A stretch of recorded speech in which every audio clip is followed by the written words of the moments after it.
Capítulo 3. Levantamos la vista y vimos al padre Peter acercándose entre los castaños.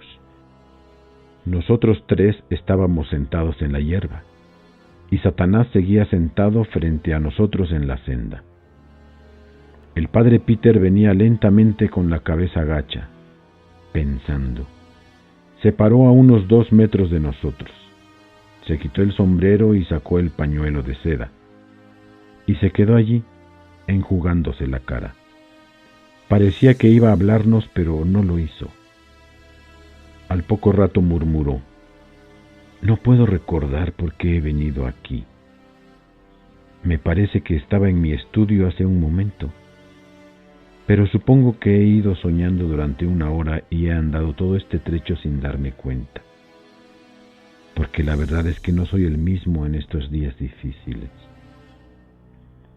Luego siguió adelante murmurando para sí y caminó derecho pasando a través de Satanás como si no hubiera nada allí.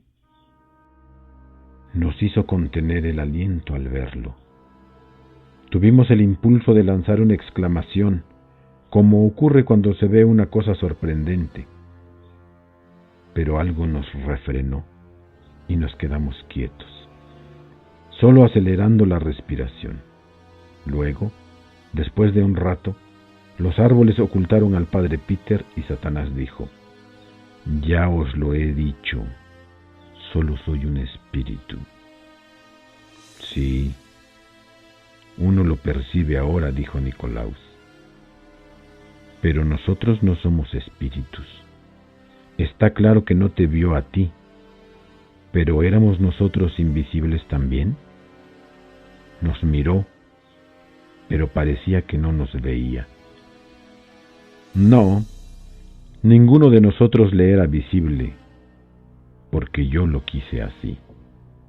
Nos parecía demasiado bueno para que fuera verdad, que estuviéramos viendo realmente estas cosas románticas y maravillosas, y que no se tratase de un sueño». Allí seguía sentado. Se le veía como a otro cualquiera, tan natural, sencillo y encantador, charlando como antes, y bueno, las palabras no te harían comprender lo que sentíamos. Era un éxtasis, y un éxtasis no es algo que cabe en palabras. Uno lo siente, como siente la música, pero la música no se puede contar para que otra persona perciba el sentimiento que ella produce. Volvía de nuevo a tiempos muy remotos y los hacía vivir ante nosotros. Había visto tantas cosas. Era una maravilla mirarlo e imaginar cómo se sentiría uno si tuviera toda esa experiencia. Pero le hacía a uno sentirse tristemente trivial, una criatura de un día, y de un día corto y pobre. Además, él no decía nada para levantar tu orgullo abatido. No, ni una palabra. Siempre hablaba de los hombres con la misma vieja indiferencia, exactamente como uno habla de ladrillos y de montones de estiércol y de cosas semejantes. Podías ver que no teníamos importancia para él, ni grande ni pequeña. No quería herirnos, eso lo entendía uno con facilidad. Como no tenemos intención de insultar a un ladrillo cuando lo despreciamos. Las emociones de un ladrillo no son nada para nosotros. Nunca se nos ocurre pensar si tiene o no emociones. Una vez, cuando hacinaba a los más ilustres reyes y conquistadores, y poetas, y profetas, y piratas, y mendigos, como un montón de ladrillos, la vergüenza me empujó a decir una palabra en favor del hombre, y le pregunté por qué hacía tanta diferencia entre los hombres y él. Tuvo que luchar con la idea durante un momento. No parecía entender cómo pude hacer una pregunta tan extraña. Luego me dijo: ¿la diferencia entre el hombre y yo? la diferencia entre un mortal y un inmortal, entre una nube y un espíritu?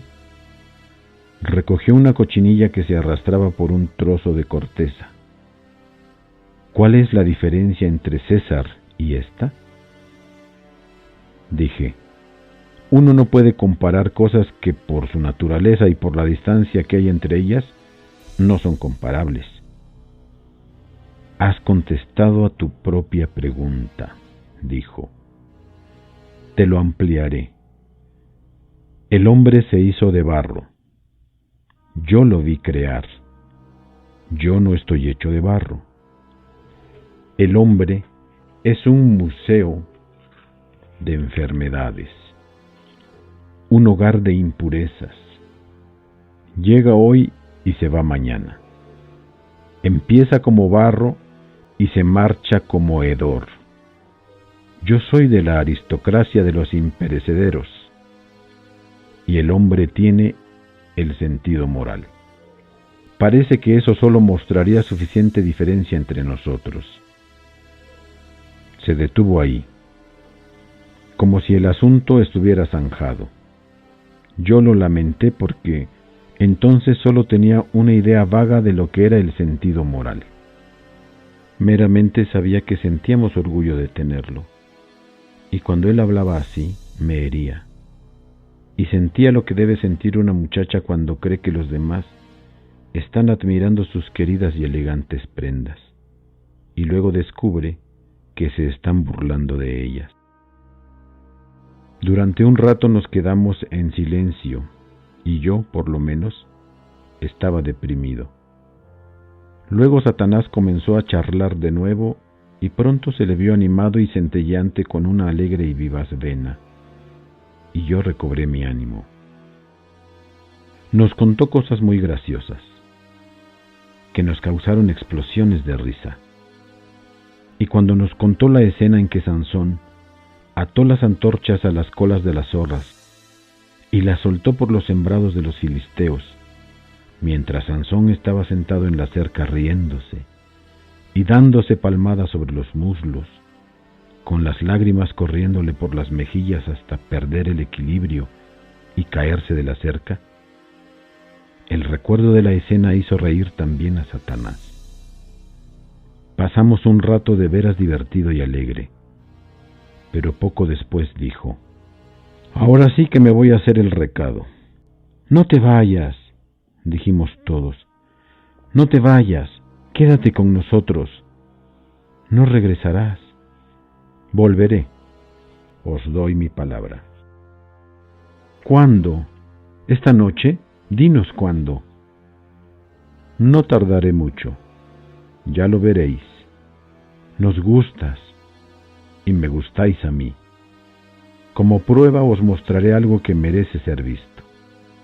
Normalmente cuando me voy simplemente desaparezco, pero ahora me disolveré y os dejaré que me veáis hacerlo». Se puso en pie y aquello terminó rápidamente.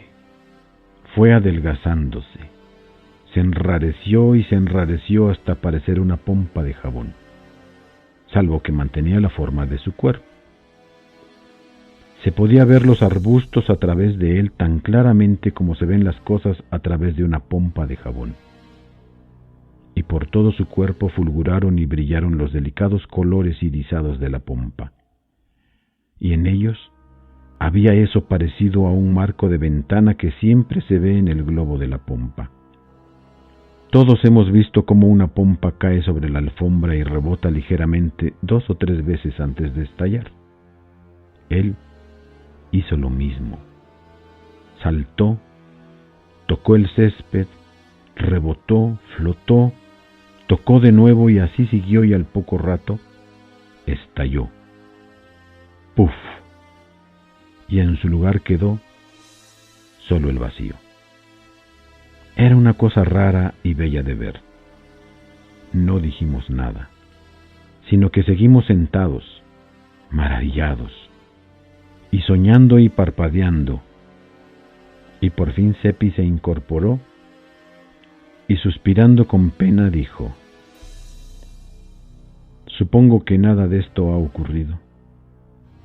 Nicolaus suspiró y dijo casi lo mismo. Al escucharles esto me sentí miserable, porque mostraban el mismo miedo frío que tenía yo en la mente. Luego vimos al pobre anciano, el padre Peter, que regresaba despacio con la cabeza gacha buscando algo por el suelo. Cuando ya estaba bastante cerca de nosotros, levantó los ojos, nos vio y dijo: ¿Cuánto tiempo hace que estáis aquí, muchachos? Hace un rato, padre. Entonces habéis venido después de pasar yo, y tal vez me podáis ayudar. ¿Subisteis por la senda? Sí, padre. Bien. Yo vine por el mismo camino. He perdido mi bolsa. No tenía mucho dentro, pero incluso muy poco significa mucho para mí, porque era todo lo que tenía. ¿No la habéis visto? No, padre, pero le ayudaremos a buscarla. Es lo que os iba a pedir. Esta historia continuará. Suscríbete, dale like y compártelo.